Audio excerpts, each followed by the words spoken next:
নমস্কার বন্ধুরা, অ্যাস্ট্রোমিথ বাংলা চ্যানেলে আপনাদের সবাইকে স্বাগত। এখন দুর্গাপুজো পুজো ভাব আকাশে বাতাসে ছড়িয়ে পড়েছে, কারণ মায়ের আসতে আর বেশি দিন বাকি নেই। এবছর মা কখন আসছেন, কিসে আসবেন, কিসে গমন করবেন, এবছর অষ্টমী তিথি কখন পড়েছে, কোন সময়টা, এই সম্পর্কে যে সমস্ত তথ্য আমি অন্য দুটো ভিডিওর মাধ্যমে আপনাদের সামনে তুলে ধরার চেষ্টা করেছি, আপনারা চাইলে সেটা দেখে নিতে পারেন। আজকে আমি একটা নতুন ধরনের ভিডিও আপনাদের সামনে উপস্থাপন করতে চলেছি। সেটা হচ্ছে অষ্টমী ও নবমী সন্ধিক্ষণে যে সন্ধি পুজো হয়, এই সন্ধি পুজোর মাহাত্ম্যটা কী, আমরা কেন এই পুজোটাকে এত নিষ্ঠাভাবে পালন করি। অষ্টমী নবমী তিথির সন্ধিক্ষণে সম্পন্ন হয় সন্ধি পুজো। দুর্গাপুজোর এই বিশেষ মুহূর্তটির বিশেষ গুরুত্ব রয়েছে। এই সন্ধিক্ষণে দেবী দুর্গার সামনে বলিদান থেকে শুরু করে অঞ্জলি সবই হয় বিশেষ নিষ্ঠা সহকারে। সন্ধি পুজো মানেই 108টি পদ্ম অর্পণ, 108টি প্রদীপ প্রজ্বলিত করে মাকে আরতি করা। সন্ধি পুজোর অনেক নিয়মকানুন আছে, কিন্তু আমরা কি জানি কেন হয় এই সন্ধি পুজো, কী ঘটেছিল সন্ধিক্ষণে? অষ্টমী তিথির শেষ 24 মিনিট আর নবমী তিথির সূচনার 24 মিনিট, মোট 48 মিনিট নিয়ে সন্ধি পুজোর ক্ষণ।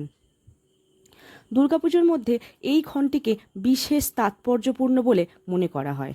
সন্ধি পূজার মাহাত্ম্য নিয়ে অনেক কথা প্রচলিত আছে। বিশেষ সময় নিয়ে নানা বিশ্বাস প্রচলিত আছে। অষ্টমী তিথি ও নবমী তিথির সন্ধিক্ষণে মা দুর্গা আবির্ভূত হয়েছিলেন আর আবির্ভূত হন চামুণ্ডা রূপে।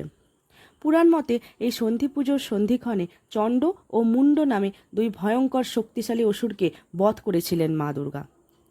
চামুণ্ডা মহামায়ার এক রুদ্ররূপ। এই দুই ভয়ঙ্কর অসুরকে বধ করার জন্য দেবী চামুণ্ডা রূপ ধারণ করে মর্তে এসেছিলেন। এই প্রসঙ্গে রামায়ণেও খুব গুরুত্বপূর্ণ একটা কাহিনী উল্লেখ আছে। রাবণ বধের লক্ষ্যে মা দুর্গার যে অকাল বোধন করেছিলেন শ্রীরামচন্দ্র, তখনও কিন্তু তিনি সন্ধি পুজো করেছিলেন অত্যন্ত নিষ্ঠা সহকারে। সে সময় 108টি পদ্মের দরকার ছিল, কিন্তু পুজো করতে গিয়ে হঠাৎই একটা পদ্ম কম পড়ে। রামচন্দ্র অনেক খোঁজার পরেও কিন্তু একটা পদ্ম তিনি খুঁজে পাননি।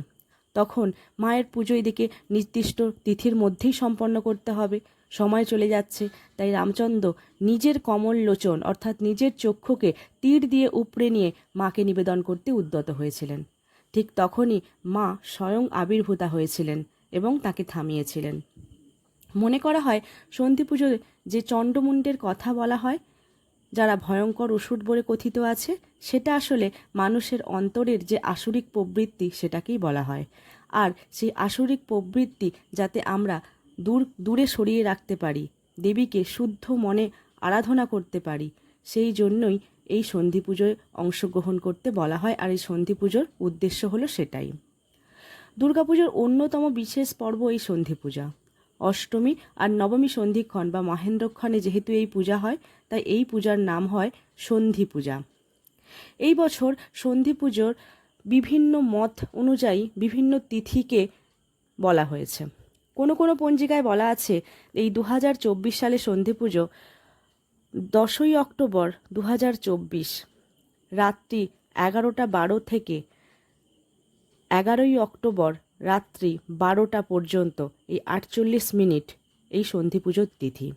আবার কোনো কোনো পঞ্জিকা বলেছে যে 11ই অক্টোবর সকাল 9টা থেকে 9:30 পর্যন্ত অষ্টমী তিথি আছে, তারপর নবমী তিথি পড়ে যাচ্ছে। এখন যেই পঞ্জিকা অনুযায়ী এটা বিশ্বাস করেন, তিনি সেই পঞ্জিকা অনুযায়ী এই তিথিটা পালন করবেন। সকলেই যে এই রাত্রি 12টা পর্যন্ত তিথি মেনে অঞ্জলি ওই সময় মানে সন্ধি পুজো ওই সময় করবেন তার কোনো মানে নেই। যেহেতু এই বছর একদিনে দুটো করে তিথি পড়ে গিয়েছে, তাই তিথি নিয়ে একটু মতভেদের সৃষ্টি হয়েছে। আপনারা যে পঞ্জিকা ব্যবহার করেন সেই পঞ্জিকা অনুযায়ী আপনারা দেখে নেবেন এই বছরে ঠিক কোন সময়টা আপনারা সন্ধি পুজো আপনাদের সামনাসামনি যে মণ্ডপগুলো সেখানটা সেই জায়গাটাতে কোন সময় সন্ধি পুজো হচ্ছে সেটা আপনারা একটু জেনে নেবেন। এই দুর্গাপূজাতে এই অষ্টমী তিথিতে আপনারা রাশি অনুযায়ী কি কি জিনিস দান করতে পারেন সেই সম্বন্ধে আমি একটা ভিডিও আপলোড করেছি আমার এই চ্যানেলে। আপনারা পারলে ভিডিওটা একবার দেখে নেবেন, আশা করি আপনাদের অনেকটা কাজে লাগবে। ভগবান মা আসছেন মর্তে, আপনাদের সকলের অনেক মঙ্গল হোক, আপনারা সবাই অনেক ভালো থাকুন। মা গোটা পৃথিবীর মঙ্গল করুক। ধন্যবাদ।